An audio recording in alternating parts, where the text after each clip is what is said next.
personnel assistant, you know, kind of built up his name at Penn State over the last couple of years. Would there have been an advantage to, if this was an inevitable move, to getting rid of him a little bit earlier and then having the ability to interview those guys? Or is that not really important to what you think they're looking for? You know, I have to imagine that Bruce Allen and company realized that if they wanted Lovie Smith, they would have to have made that move earlier. I mean, they were fully aware of that. That probably means that they had only lukewarm interest in Lovie. The one thing I do like about the search so far is, as Bruce said, they've cast a really wide net here. I mean, obviously they're not interested in every single person they're bringing in and going to interview, but what they're doing is they're picking the brains of a lot of guys who are on successful teams. You know, for example, I think Darrell Bevell is probably a guy they're going to consider strongly. Comes from a 13-3 team. You just look at what he's done with Russell Wilson.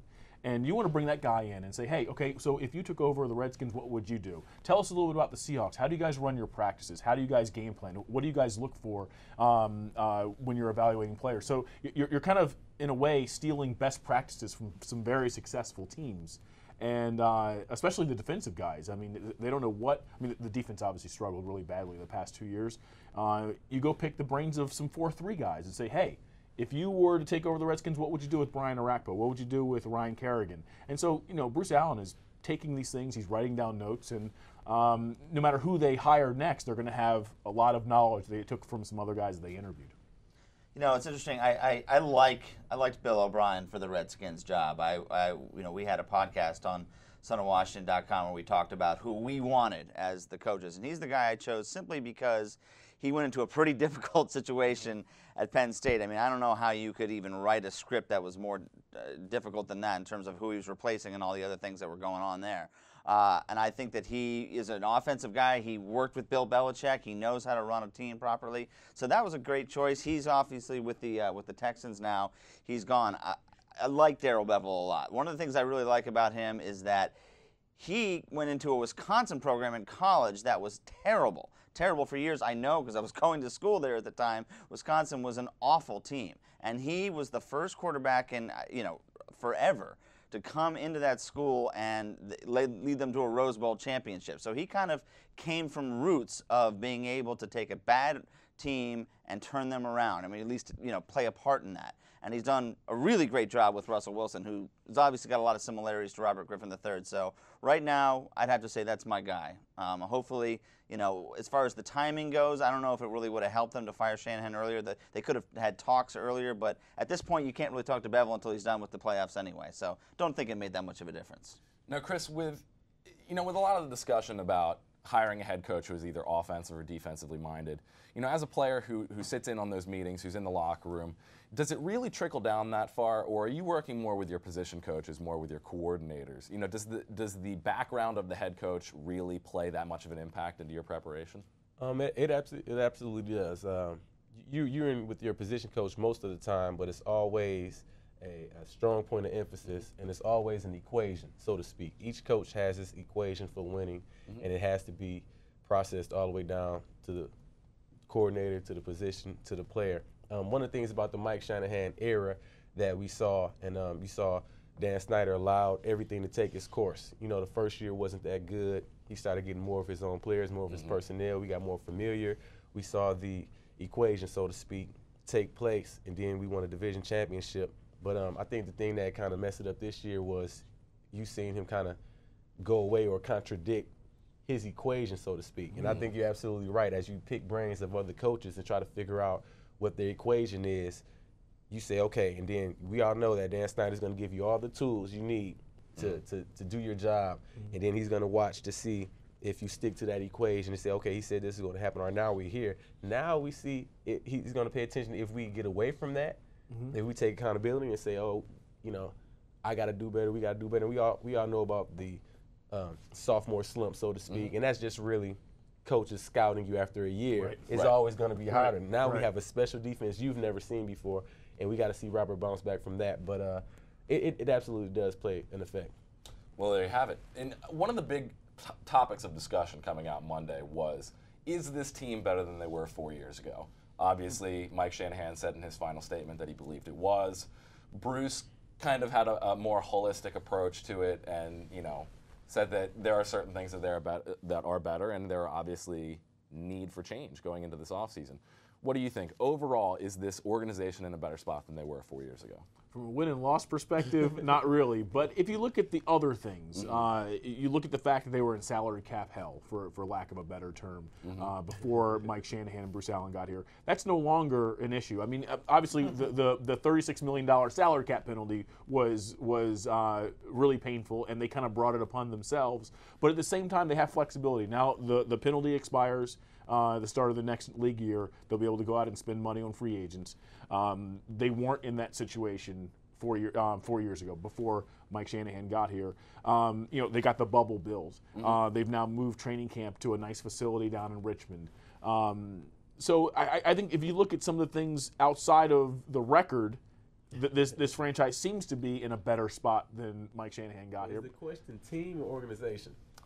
Or That's a great point. Those are organization issues, Right. Yeah, and we know it's a great organization. Right. well, are they better from a player standpoint? I think is really the appropriate question here. I hadn't gotten that far yet. Well, okay. So, let me ask you. My take is that they got to be. I mean, they're better at the quarterback and the running back and their sort of top wide receiver position than they were before Mike Shanahan got here. I don't think there's any doubt about that. So those are three pretty key positions. I think they're not too much better along the offensive line. I mean, they have Trent Williams, and then four guys that probably need to be looked at least pretty closely. On the defensive side of the ball, we were talking that there's 8 guys who are unrestricted free agents, and some of those guys, D'Angelo Hall has had one of his best seasons this past season. So they're going to have some guys they're going to have to take a look at. Brian Arakpo, obviously, as well. Assuming those guys come back, and I think if the Redskins go to a 4-3 rather than a 3-4. That could actually be the case on defense as well. All right. Well, coming up in segment number 2, we're going to be talking more about some of the players that may be departing in free agency, may be retiring. Stay tuned.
All right, welcome back to segment number 2. Remember, Redskins fans, if you haven't heard, the Redskins Desk Site app is an app that turns your PC into a Redskins DVR.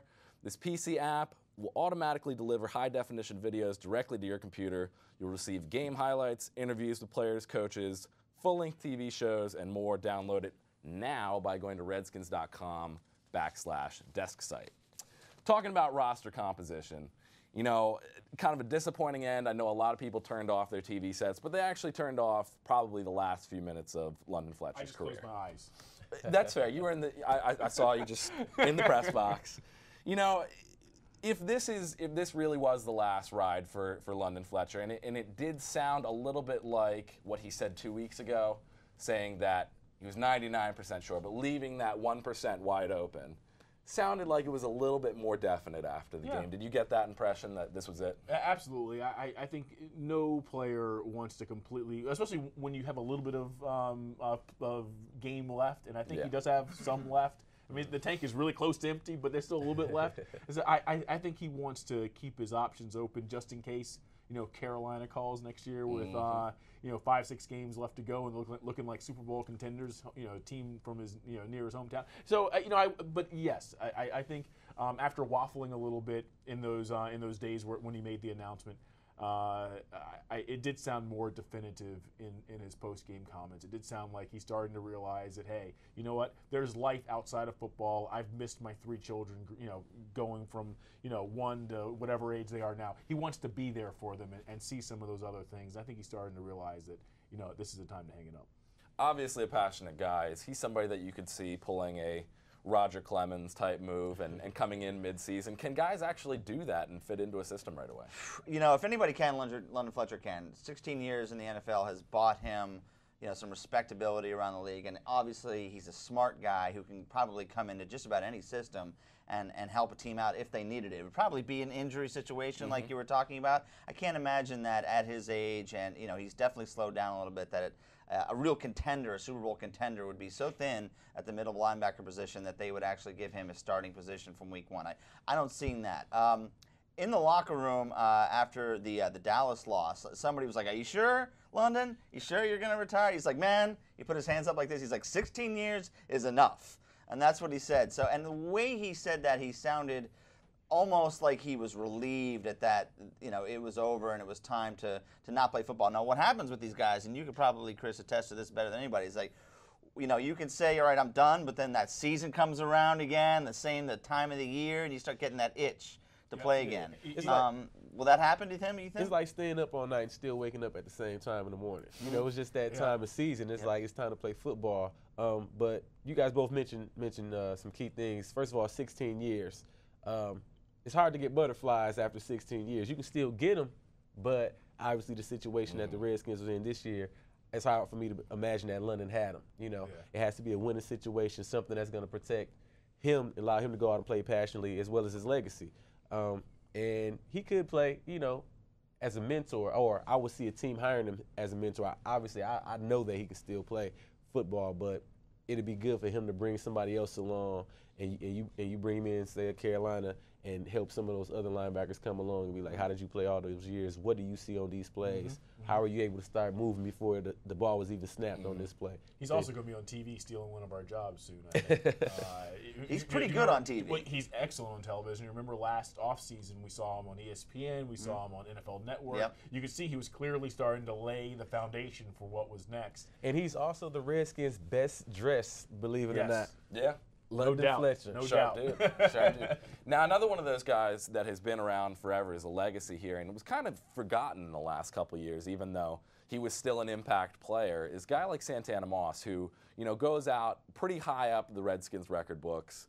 Has not been a feature receiver for a couple of years now, but had 8 touchdowns last year, had 1,000 yards 2 years before that. If this was the last that we've seen of him, do you think that he has enough to offer to be brought back, or to be brought back anywhere? It depends on where who the coach is. Do they want Santana Moss in their mix? Is he their kind of guy? Right. That's just going to depend on who they hire, obviously. I don't think that he is going to be a Redskin. My instinct tells me that he will not. He's played his last down as a Redskin. But you never know. I mean, they may end up being a little thinner at the wide receiver position than they thought. I mean, you look at a guy like, Reed Dowdy's an excellent example of a guy who thought I didn't think was going to be a Redskin last year or the year before. And then as things play out in training camp, all of a sudden, he's the best choice. Santana Moss might find himself in that position, especially we don't know how Hankerson is going to come back from his injury and all the different things that are going on in the wide receiver position. So my gut tells me no, but there's a chance. I would say that when the new coach comes in, sentimentality is going to go out the window. The fact that he's been here for so many years, he meant a lot to people who had been part of the organization. I think when this new regime comes in, they're going to look at the film, they're going to realize here's a guy who's lost a step or two. They're going to watch those punt returns towards the end of the season and realize that he doesn't have the explosiveness that you need to return punts anymore. And it was actually really good of him to go back there and agree to do that at his age, knowing that he probably was not going to break many long. I mean, that's a punishing job. Yeah. So he was being a very good team player by accepting that responsibility.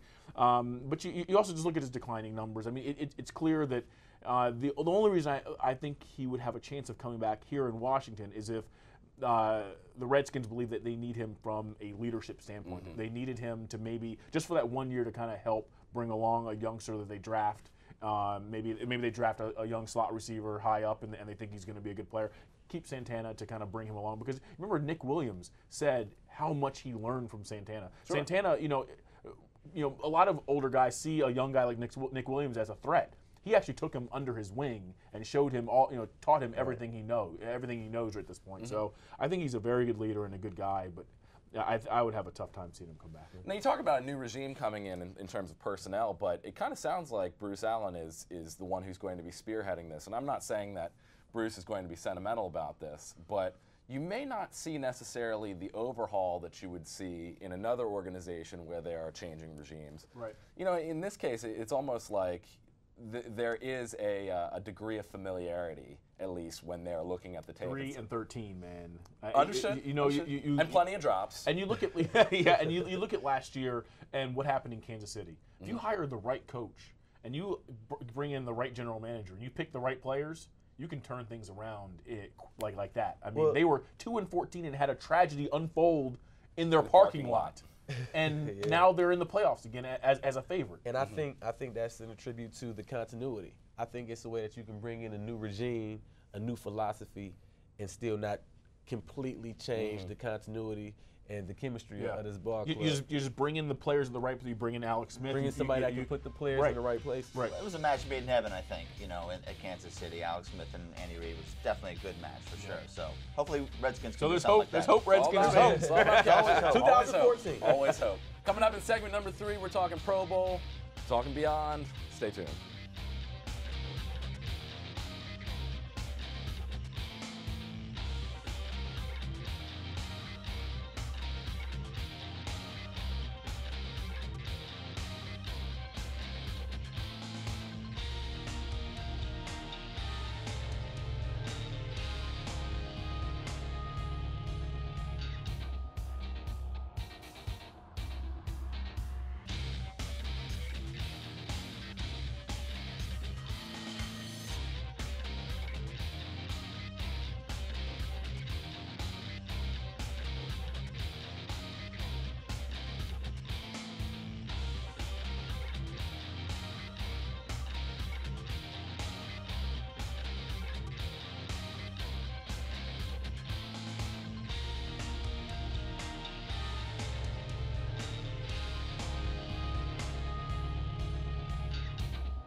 And welcome back to segment number 3 of This Week at the Park. We're talking Pro Bowl. The announcement came in on Friday night that Trent Williams would be selected to his 2nd consecutive Pro Bowl. Silverback. There we go. And there are 4 Redskins that are listed as high up alternates. There's always the full list, and there's guys like Ryan Kerrigan that can unexpectedly go and play some pretty significant snaps while they're there. So still a lot to be determined there. Trent Williams obviously had a very good year, especially against some of the better outside linebackers and defensive ends that he was going up against, played well in the big games. But we're talking snubs, because that's that time of year. Was there anybody that, certainly because of the record, certainly because the Redskins weren't in the news, certainly for, highlight plays, but for the right reasons, for all the other reasons. Of the guys, Garcon, Hall, Morris, Arakpo, any of those guys, anybody else that you think got snubbed? Number 1, what is the NFL doing announcing a Pro Bowl team at 9 p.m. on a Friday? Whose idea was that? Seriously. You weren't in the office? I mean, I'm not talking about from me. I mean, I had to, fire the computer back up and get to work, but at the same time, just the attention. I mean, people are out and about. They're going to dinner. They're, Friday night is a terrible time to make any announcement. That's a unless it's bad news. Unless it's bad news. Unless you're trying to sweep someone under the carpet, then that's a great time. That's when all suspensions are announced, right? Exactly. Now, but in terms of snubs, I think Pierre Garcon got jobbed. I mean, I think he was clearly one of the best 6 wide receivers in the league. I mean, just 107 receptions on a 3-13 team, or a team that was headed to 3-13. You look at, I think maybe the fact that he didn't have that many touchdowns probably hurt him a little bit. But you look at all the yards after the catch. It's not like he was catching bombs. He was catching bubble screens and slants and turning them into 40, 50-yard gains. I mean, this guy can play. I think Alfred Morris, you can make an argument one way or another. Trent Williams absolutely is deserving. I think he's one of those guys. He now is firmly entrenched as a guy who's going to get it every single year for the next 8 or 9 years. That's how it works with offense. Absolutely. Chris Samuel's territory at this point. And when that contract is up in 15, whew. Yeah, he's A going lot to of get money. paid. Now, if the rule is that, with a guy like Alfred Morris, who is not necessarily your biggest name guy, usually those are the guys that make it the year after they deserve to go. And he certainly had a solid year this year. I mean, this is not a running back league. 1,200, 1,300 yards is a very solid year for most guys. Didn't have a whole lot of touchdowns, but, was a surprise to continue to see him left off that list. Not really. I mean, I think that, you have some guys like LaShawn McCoy who had outstanding season this year. And Alfred Morris, I think he's always, as long as Mike Shanahan is going to be coaching in the NFL and as long as he's got a running back who's performing well, there's always going to be that he's just part of the system. I mean, it's cliche at this point, so it's not really surprising. His yards per carry were outrageous. They were very good. 4.8. Numbers were down, carries were down, yards per carry still the same. So, and you know what? I mean, he's certainly deserving. I mean, I would say that he was deserving last year. He's deserving this year. I would have to agree with my esteemed colleague over there, the Pierre Garcon, how he doesn't, make the -- slot at wide receiver is outrageous. I don't think there are really any snubs. I mean, there was nobody taken from the Giants, nobody taken from the Jets, nobody taken from the Packers. So for the Redskins to get who they got, it seems about right. That is really surprising, actually, that in a New York market that they wouldn't get Zero somebody. players from the New York market. They're tough in New York. Yeah, I guess that's true. Even the fans are You're fed not up. going to get anybody unless you win in New York. Yeah. So now the new format for the Pro Bowl this year is to have kind of a fantasy draft like we've seen in NHL, and this is my NHL guy over here. I'm not the expert on that. Going to the game tonight. Being in Canada a few years. But That's right. we did see the top 6 guys taken. It's not the top 3 NFC, Right. the top 3 AFC. It changed the dynamic for sure. Right, which in the past has kind of led to a few head scratchers where you're seeing guys on the other side who might have been the 4th guy, totally better than any of the guys on the other side, voted in. Is this a format that's going to drive more interest in the Pro Bowl? Because I got to tell you, I don't really care about this game anymore. The Pro Bowl is on life support, and if they've moved it in the calendar, they've changed. They've made it non-conference. They've they're going to have 2 Hall of Famers pick their teams. If it doesn't pick up some traction this year, and I don't think it's going to, because I mean, you know this, when you're not in a game that matters that you're getting paid for, you're not going 100%. You don't want to hurt somebody. You don't want to get hurt. And you know what? A lot of times, the best players are on the best teams, and the best teams are in the Super Bowl. Right. So you've got a bunch of guys who can't play in the game. I think it's probably something where they just need to make a glorified all-star team, and maybe have a little bit of a television event where the guys after the season get their awards. Have a NASCAR-style banquet or something. Put it on TV and call Watch it a people day. eat. I mean, I like the Pro Bowl, but I remember growing up, I like the they used to do the Olympics, the strongest man. I remember watching Willie Roaf bench press 225 over 40 times. The accurate pass and all that stuff, right? Yeah, all that stuff. And I think it should be just a nice recap to the season, but I think it should be after the Super Bowl so we can get some of these players. You can't. You have to reward a player for winning. You can't say, oh, you can't go because you guys are winning. Right. You don't get to take a tropical vacation because you're too good. Why don't they? I mean, they're going to do this whole thing where the Hall of Famers pick the team. This is going to be a crazy idea, but stick with me here for a minute. All right, man. Have it, instead of them pick the team ahead of time, literally do it like we used to do out on the playground. Have everybody on one side and be like, you, boom, you, boom. They do that in hockey. They're on camera, they're on stage, and the 2 captains go, I'll take you. Who are you going to take? I'll take him. And it's the most embarrassing thing in the world when you're the last guy. Right. I know, and that's what everybody would want. It's hilarious. It's hilarious. Dude, that's exactly why people would watch. If they're going to go, they'll only win halfway down the silly road. Yeah. If they're going to go down the silly road, go all the way. And if I remember correctly, the last guy picked gets a car or something, or gets some sort of a prize. It doesn't matter. You're still the last guy. Set of steak knives. I mean, I guess punters would be last then, or some punters They're going not to end up equal with a car. They have rules. Maybe you had to pick a punter within the first 10 picks or something like that. Who knows? But That's what everyone's dying to pick. yeah, right. Right. I don't know. I think I just at this point they're either going to have to come up with something so outrageous or do it like you said, just kind of make it so formal because the game, no one watches the Pro Bowl anymore. Right. Going into the last game of the season, I think in the 4 o'clock hour of the 8 games, 7 of them had playoff implications. So a pretty wild finish to the season to kind of finish out those playoff brackets. I know you guys have all set yours up and you have your pools and all that. But what are your predictions in terms of the Super Bowl? Let's go for the kill. What do you think? Who are you predicting? Lay it down now so that we can come back and make fun of you in a couple weeks. All right, this is gonna be crazy. Okay. It's gonna be crazy. But you know what I've really liked? I've liked the way the Eagles. I like the way the Eagles have played down the stretch. I like what Nick Foles is doing. I think Chip Kelly has some things up his sleeve. The defense seems to be sorting its way out after a rough start. I could easily see Philly making a run. I know people in DC that would make them crazy. And I probably sound crazy right now talking about this, but I could see them making a run. You're not going to be popular. Nope. What do you think, Evan? You know, that actually makes a lot of sense because I think if Philly can get by New Orleans, I think their toughest opponent right now might be New Orleans. And I know everyone's talking. I'm so sick of hearing that New Orleans has never won a road playoff game. I mean, everybody talks about. You can't play outside. But you know what? This might be the one team that they can do it against because I think that New Orleans doesn't match up well against a smash mouth team. They might match up well in the Eagles. I think they're going to be able to put some points up. If the Eagles can get past New Orleans, they have a really good chance because all of a sudden Seattle looks maybe a little bit beatable at home after what Arizona did. So we'll see. It's hard to believe that Peyton Manning is not going to go to the Super Bowl this year. He seems really focused. I will make one prediction and say that the Niners will go into the Ice Bowl of Lambeau Field and beat the Packers because they have the Packers number. Everybody thinks the Packers are going to win this game, or at least that's what I've been hearing, because the Niners can't play in cold. Niners are built for the cold. They're going to upset the Packers. That's my big prediction. Especially after last year, basically from the point that they beat the Redskins in the playoffs last year, Seattle Seahawks have looked dynamite. Every team loses at home at some point.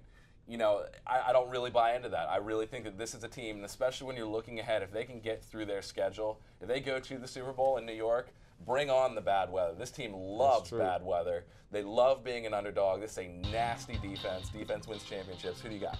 Broncos, because I don't want to see Peyton Manning take it to a knee. Oh, all right. He doesn't want to. He doesn't want to do that again. These predictions are on record, though. We will be back to revisit these later. He's not gonna do it again. Thanks for tuning in this week to This Week at the Park. I am Brian for my panel. Thank you for joining us. We'll see you next week.